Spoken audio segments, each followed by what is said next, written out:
Hello, everybody. This week's review will be Birds of Prey, starring Margot Robbie, Journey Smollett-Bell, Mary Elizabeth Winstead, Rosie Perez, and Ewan McGregor as Roman Simonis, aka Black Mask. I gotta say, first off, it should be in. It should have just been just titled Harley Quinn, because it was basically a Harley Quinn standalone. I mean, seriously, and of course, it's it's called Birds of Prey, yet there's no Oracle, which shows how the DCEU just rushes their timeline and all. I mean, seriously, they released this about either introducing Batgirl to the DC extended universe or giving Batgirl her own standalone first. That could have ended with Barbara Gordon getting shot by Joker and become an Oracle, because it's kind of stupid to have Birds of Prey without Oracle, and why it should be been called a Harley Quinn movie, just Harley Quinn, when it was centered around Harley Quinn. I mean, God, I mean, I mean, it just, I just find it just stupid, and of course, and personally, I was like, Rosie, I give you A for effort, but I liked you better. Personally, I liked you better in Pineapple Express, and kind of think the character Renee Montoya would have been more suited for Michelle Rodriguez, but we all know she's too busy trying to do like the next Fast and Furious movie, which of course I will I will review, and but I give it on, and of course they didn't even introduce Barbara Gordon to DC Universe first without even having to introduce, and then they go ahead and introduce Cassandra Cain, Batgirl. I admit, in this timeline, she's a kid and hadn't became Batgirl yet, but seriously, that kind of an odd origin. Like how in the comics, she was the daughter of Lady Shiva, and of course, back to what I said about how stupid it was to start with Birds of Prey when they didn't even introduce Barbara Gordon to the DC Extended Universe, and they already kind of broke off timeline with both J.K. Simmons playing Gordon in the Commissioner Gordon in the Justice League, and they're going to do Jeffrey Wright in the Pattinson version. Talking about how continuity errors out the ass. Kind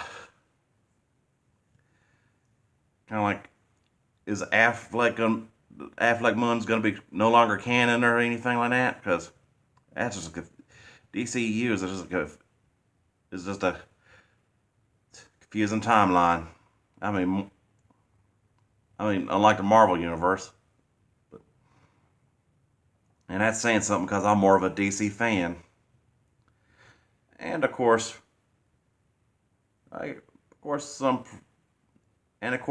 had to be R-rated. Yet it was hardly any violence.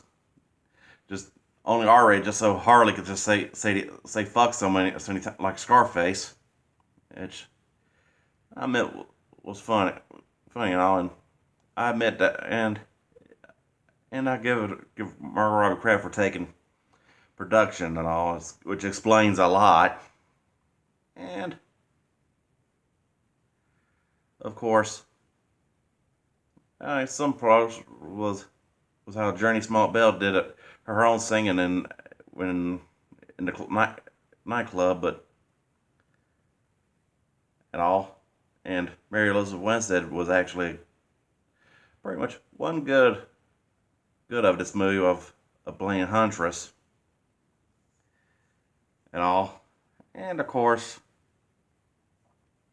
another flaw, although I admit that was scrapped because with the departure of Affleck and Pattinson about to be an origin story. They kind of scrapped a Batman cameo. Although it could have been a good opportunity to introduce Harvey Bullock, because Renee Montoya was in the comics and Batman the Animated Series was a protege of Detective Bullock. Although she's the honest cop while Bullock was semi-dirty.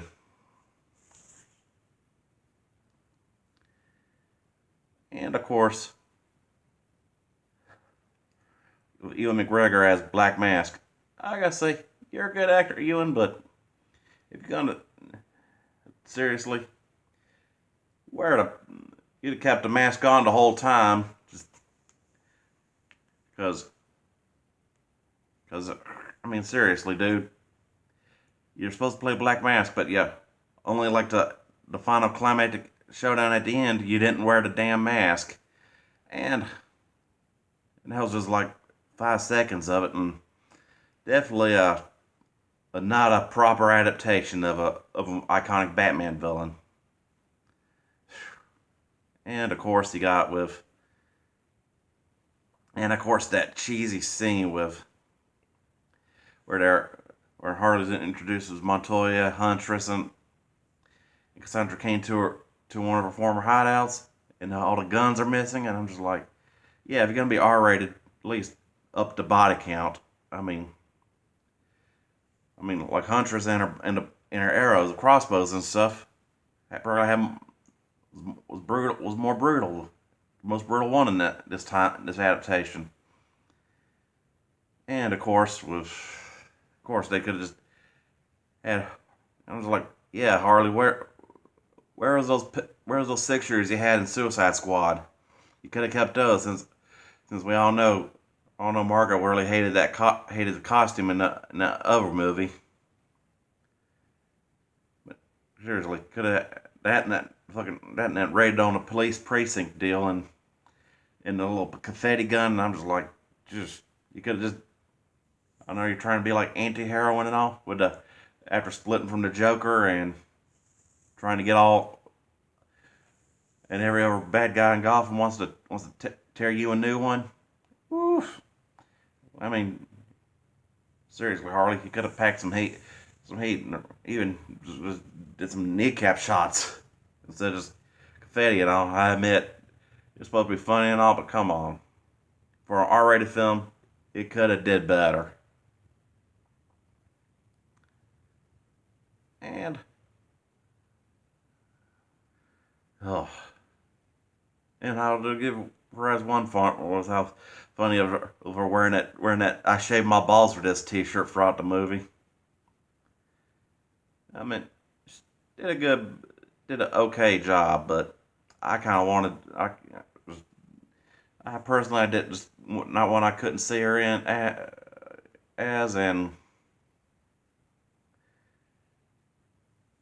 well, I can't really see much, but I met some funny scenes of like of course her deal with the egg sandwich and the hyena, which of course you're gonna use the Harley dumps Joker storyline. At least they mentioned one hyena, even though it was really a dog. Dog who was just in an outfit and all, kind of because because of safety reasons and all. And at least for a film that's about Joker's girlfriend dumping Joker, at least Jared Leto didn't come back because he was worst Joker ever. I mean, seriously. Don't give me.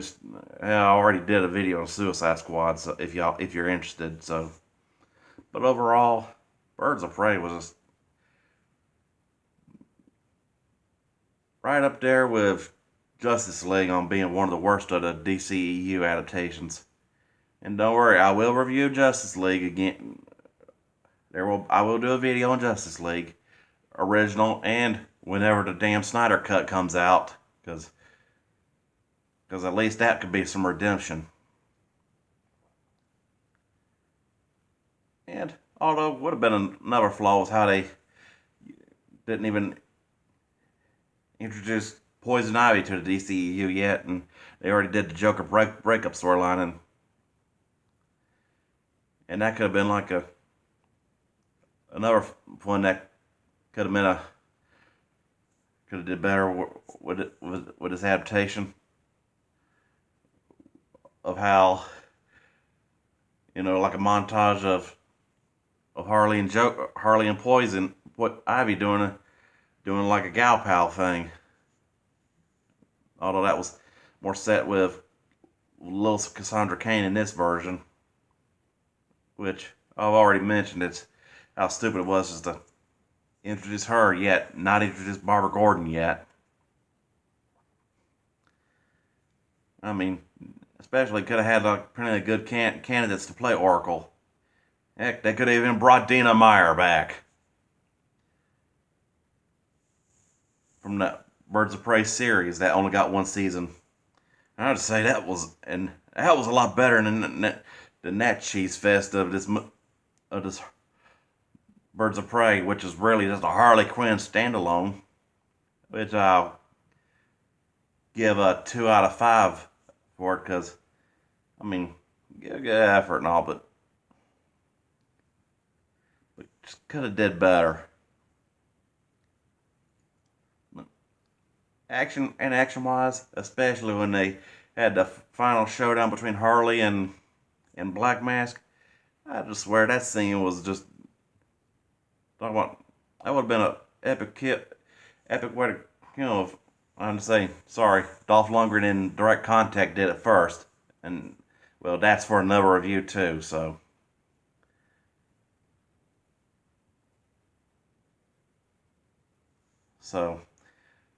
there's that.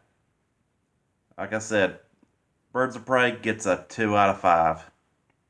Enjoy, people.